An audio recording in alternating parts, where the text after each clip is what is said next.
Today, I want to talk about the main difference between English and Korean conversations.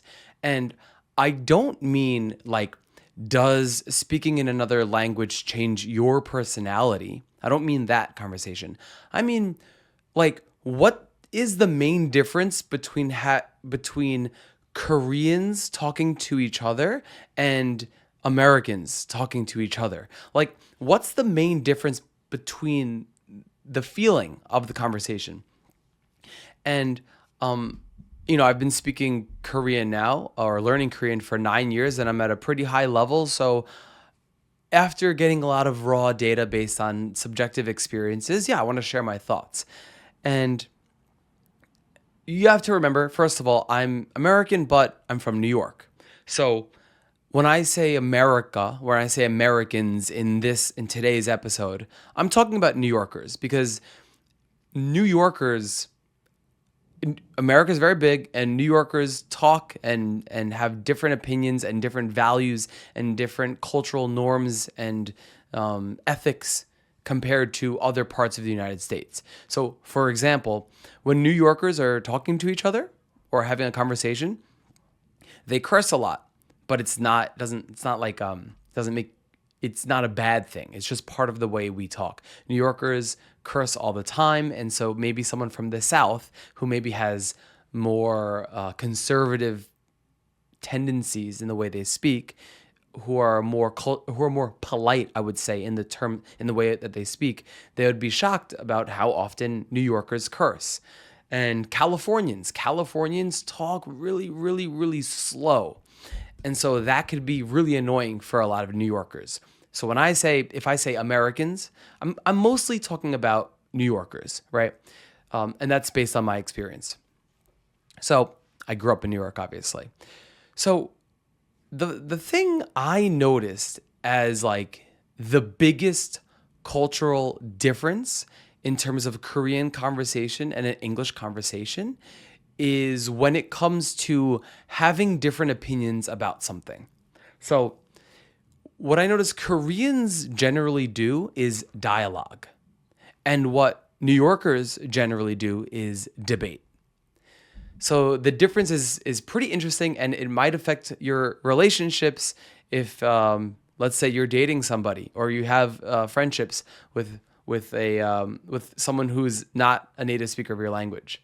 So, like, I'll give a story. So one of my exes, right? We would argue sometimes, and what we would argue about often became irrelevant because we were having two different conversations. I was like trying to, for lack of a better term, be right, or at least convince her that what I believed was the correct way to think about things, right? And she was just sharing her ideas and opinions. So I had an opinion, and I thought it was the more right opinion, the better opinion, a more ideal opinion. And she had opinions and was just stating them. So what she was trying to do was dialogue, and what I was trying to do was debate. And I noticed this after we had an argument one time, and she said something that made it click for me, because this could also be a family of culture sort of thing, or no, a family culture sort of thing, in that growing up for me, I have a big family. We're all very opinionated. We're New Yorkers. We're loud, da da da da da, and we always want to come to sort of when opinions are different, we want to come to like the best opinion. That's like always seems to be the goal. Very argumentative, you could think, right? Very, very argumentative, or like a lot of contention. But I think this is like culturally how New Yorkers kind of interact. If there are two different opinions about something, right? Let's say, for example, the world would be a better place if we all recycled, or or the other opinion could be, it doesn't matter if we recycle or not. These could be the two opinions. We should recycle. It doesn't matter. Now, in a New Yorker's perspective, one of those answers is correct. one of those answers is better than the other, right? So let's say we should recycle more is the opinion, and that's my opinion. And then you have my friend who says recycling doesn't actually matter, right? These are two different opinions, and we are going to have a conversation, a debate, and try to convince each other why our opinion is a more ideal and or better opinion. And for me, this is really natural. It doesn't feel bad. I don't have any like hard feelings. It's just a debate. And debates are fun. You get to convince someone else of your points. And when you're wrong, you get to learn, right? And so it's like that for me is very natural. Now, Koreans, I think, are very different in that, let's say this. And so for example, if I was going to have that debate with my friend, that conversation, which is a debating conversation, a sort of argument, right? We want to convince each other because if one of us is right, then we as people can think better, can be smarter, can do better things. That's kind of the idea, right? You don't sometimes when you have a conversation and you have differentiating opinions, it's like, wait a minute, that's not a good opinion. Let me tell you why I think that. I think you should think this way. This is like, it could be like very like my family is like this, but I think a lot of New Yorkers, most of them are like this. Koreans, though, typically, in my experience, it's much more a sharing of ideas. That's why I'm saying it's a dialogue. There's dialogue and there's debate. Both are conversations, but one is sharing opinions and the other is getting to a most correct opinion or idea. So Koreans dialogue a lot. Koreans will say, "Oh, I think it's good to, recycle. I think that would be better for the world." And then another person would say, "I don't think it actually matters." And they would share their ideas. And both Koreans would go, aha, okay, I see. Aha. Oh, you think that? Interesting. Ah, okay, I see. That would be the conversation. It wouldn't be like, you're right, I'm right, you're wrong. Or you know what? You are right, I'm wrong. It's more of like okay, I see. Interesting. And that's like, I think, such a crucial cultural piece to know when it comes to speaking to New Yorkers. At least if you're a Korean person and you're in New York, or maybe you even go to Korea and you're a foreigner, it's like a lot of good and bad comes with this, right? Pros and cons to everything in life. But I think there's two things. Me as a New Yorker, when I went to Korea, sure, I'm American. I speak Korean well. Koreans will give me attention when I'm speaking because I'm different. My face is different, whatever. But still, in general, I feel like when you're having a Korean conversation that has to do with like opinions on something, I feel a lot more heard. When I speak in Korean, Korean people will listen to me. They'll say, "Wow, that's interesting." They'll listen. And I have the stage to speak. I can talk and talk and talk, and I talk a lot. And I could talk for hours on end. And okay, interesting. A lot of just listening and saying, I see, right? Whereas in New York, if there's two differentiating opinions, you have to battle your way into the conversation. You've got to convince the other people listening that what you're saying has value. Whereas in a Korean conversation, it's kind of like your voice already matters. And so it's very different culturally the way I would say we talk.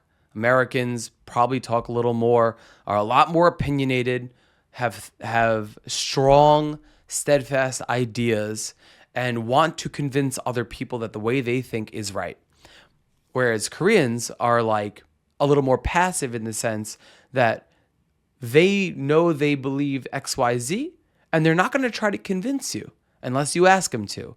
It's more of here's my ideas, I'm sharing them, okay. They're your ideas, sharing them, okay.